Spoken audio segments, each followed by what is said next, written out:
tirqashi ana wata ga wata. Baya da al'umma suka fita gudanar da zanga-zanga a cikin Abuja ƙarƙashin jagorancin ƙungiyar kwadago, al'umma sun ci nasarar karya kofar majalistar dokokin ƙasa da ke cikin Abuja. Jama'a barkanmu da yau, sannunmu kuma da sake kasancewa da ku a wannan channel mai albarka wato Media 24 News. Idan ya ka fara zuwa nan channel namu mai albarka baka taɓa mana alamar ta subscribe ba, muna roƙonka da ka yi alamar danna mana alamar subscribe domin samun dukkan labaranmu da zarar mun dora. Za ku iya bibiyar mu akan shafinmu na Facebook, za kuma ku iya bibiyar mu akan shafinmu na yanar gizo-gizo www.medianews.ng. Haka zalika za ku iya shiga cikin group namu na WhatsApp kuma na Telegram domin ku zama na farko kullum da ku kawo samun labarai da zarar mun dora. Mun ajiye muku link din a description na wannan bidiyo. Mun gode. Membobin ƙungiyar kwadago da ke gudanar da zanga-zangar a cikin Abuja da karfin tsiya sun janye babbar kofar majalistar domin shiga harabar majalistar. Da farko 'yan sanda ke dauke da kulli wanda suka kulle kofar majalistar. Baya da kulle kofar majalistar da suka yi, 'yan zanga-zanga suka far musu wadda bayan rikici da ya farke tsakaninsu da tare da su suka samu nasarar balle wannan kofa domin shiga cikin harabar. Tun da farko gidan jaridar Media 24 News sun rawaito cewar mambobin kungiyar kwadago tare da wasu 'yan Najeriya za su gudanar da zanga-zanga a cikin Abuja. Bayan da fita zanga-zangar tasu ne a cikin zanga-zangar da aka yi kokarin gudanar da ita a cikin lumana bisa kan wasu sharuɗɗuka da dama wanda kungiyar kwadago take so a janye su a cikin Najeriya, musamman tsadar man fetur da muka zo muka tunci kanmu a cikin ta. Wannan shine babban kudirin wannan kungiya da take so a koyar da shi domin mutane su samu damar da za su saka ta su wahala a cikin kasar. Baya da a gwamnatin Bola Ahmed Tinubu da ke dauke da cire tallafin man fetur. Kaɗan daga cikin yadda zanga-zangar ta kasance a cikin garin Abuja.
Jama'a masu kallon mu barkanmu da kasancewa a cikin shirin naji na gani daga nan babban birnin tarayya Abuja. A bayana kuna ganin ma'aikatar shari'a ta Najeriya, inda haɗaɗɗiyar ƙungiyar kwadago ta Najeriya haɗe da NLC, TUC, Sanu da dai sauransu suka fito kwansu da kwarkwatarsu domin su yi zanga-zangar lumana akan ababen da ke tafe a ƙasa, yadda 'yan ƙasa suka tsinci kansu cikin kunci na rayuwa tun bayan cire tallafin man fetur. Koke-koken su baya wuce batun cewa an cire tallafin nan amma ba a fitar da hanyoyin da 'yan Najeriya za su samu sauki ba a cikin wannan yanayi. Mutane na ta kokawa akan tashin farashin kayayyakin abinci. A yanzu dai kowace litar mai na tashi daga 600 da wani abu ne a yanzu, kuma 'yan ƙasa suka ce daga 190 da wani abu a koma 537 a zo a kai ga 600 da 'yan kai. Abu ya jefa mutane musamman ma talakawa cikin kunci sosai. Rahotanni sun yi nuni da cewa mutane talakawa da dama kasancewar yunwa da suke fama na yau da kullum mutuwa ake yi. Daga jihar Neja an kira an ce mutane da ake kaiwa makabarta sun karu sakamakon yunwa da dai sauransu. Bar mu je mu sada ku da mambobin waɗannan haɗaɗɗun ƙungiyoyin da suka fito kwansu da kwarkwatarsu don nuna wa gwamnati ba su gamsu da ababen da aka sanya su a ciki ba.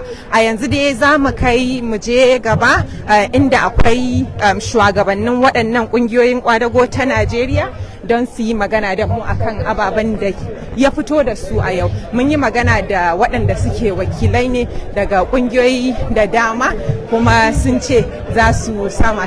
Ina kwana mai? Ina gajiya. Ba gajiya. Kuna lafiya? Lafiya kalau. Ki gabatar da kanki ma. Ki gabatar da kanki sunan. Okay, sunana NAOB. Na'am, me ya fito da ku yau? Mun fito saboda strike din nan da NSC suka kira saboda maganar fuel price da poverty da yake a kasanmu, saboda abinda su shugabanmu suna yi bai da kyau. Mu ba mu da refinery, babu refinery, muna da guda hudu da ya kamata zai ba yaran mu aiki, amma ba aiki. Kuma za a dauka crude daga nan sai a kai kasan turai, a zo kuma mu ne muna biyan kudi. Ya kamata? Bai kamata ba. So aikin da ba su yi bai kamata mu ne za mu biya kudin ba. So hardship din da ya yawa mana. Wahalan da ya yawa mana a kasan nan. Na'am, gani yadda ake ciki, ya kuke ganin wannan zanga-zangar zai yi tasiri gwamnati ta ɗauki matakai masu dacewa? Ya kamata in ba su doka ba, ina kan su kenan. In mutane su kamar sun tattara hakan nan, mutanen da sun zaga sun tattara junan hayanmu, ya kamata a ji abin da suna magana, a ji maganansu. In ba ji ba, kamar ruwa ne, in an sa ruwa a wuta, in ya tabasa haka zai fara. Ba mu so ya zama hakan nan. Duniyan kasanmu ne ya kamata. Kamar yadda kuka ji dai wannan 'yar kungiyar farar hula ce Madam Obi wacce ta fito nan domin ita ma ta nuna yadda take goyon baya ga haɗaɗɗiyar kungiyar kwadago ta Najeriya domin a ɗauki matakan da zai kawo sauƙi ga 'yan ƙasa. Bari mu sada ku da wata daga nan. Za ki gabatar da sunanki? Okay, ina wuni. Sunanki? Sunana Rifkatu Iyotiye. Na'am, me ya fito da ku yau? Mun fito ne mu nuna bakin cikinmu da abin da ke faruwa a Najeriya, wahalan da jama'a suke sha, mutane suke sha yayi yawa. Najeriya nan kuma na kowa ne, daga mu har yayanmu. Mu muna so ne mu kwata Najeriya mu ba ma yaran mu. Abubuwan da ke faruwa yayi yawa, wahalan yayi yawa.